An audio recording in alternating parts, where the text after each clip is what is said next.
Yo, yo, yo, what up? Grateful for another maggot-free day above the dirt. This Buddhist quick tip is entitled There's a Hole in Our Heart. And this is kind of a follow-up video on another video I did called um, What We Consume Consumes Us. So if you haven't seen that, maybe check that out first.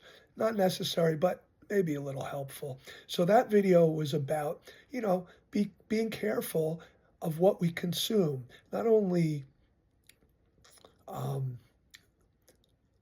eating and drinking, things like that, drugs, but any kind of vice, gambling, porn, shopping, um, also what we watch, what we listen to, also the people we're involved with, the situations we're involved with.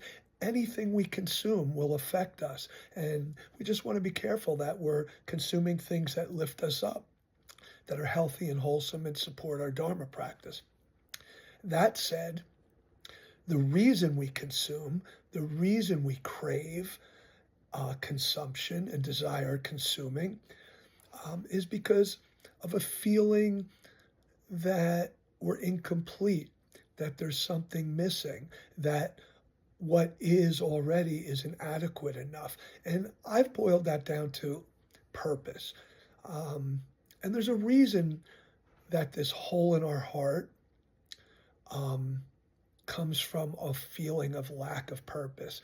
So that lack of purpose is actually natural because we really have no purpose here.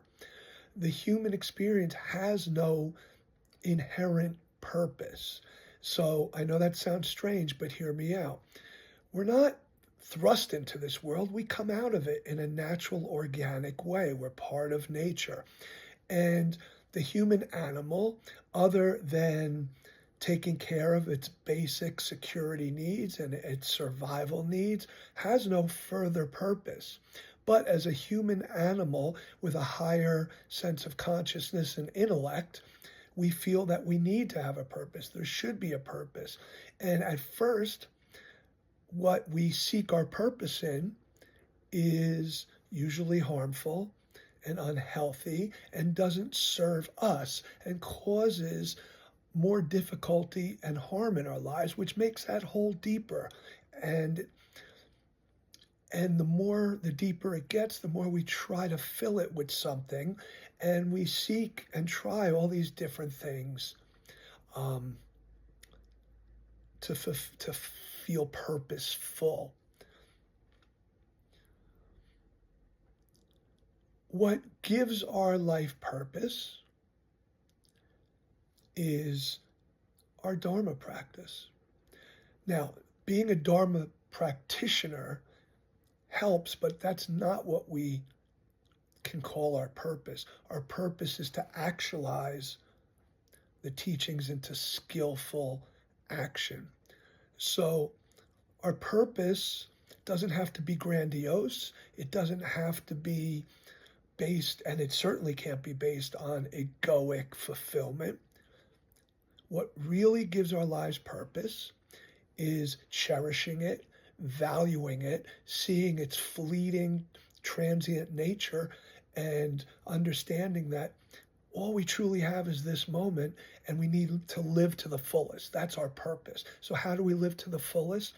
Through service, through being kind, compassionate, and loving, through identifying our passions that level our life up, and then pursue those passions with no attachment to expectations about them. We do things for the sheer fulfillment of doing them. You do not have to be good or excel at something to be gratified by doing it. Just the act of doing is the value, not the outcome. So identify our passions, identify what moves our passion, and engage in those things. So in closing, our purpose is to live life to its fullest. And I don't mean in an adrenaline junkie, seeking excitement kind of way. Living in fulfillment and contentment and being satisfied simply means that we're not attached to our egoic desires of seeking pleasure, of avoiding what is.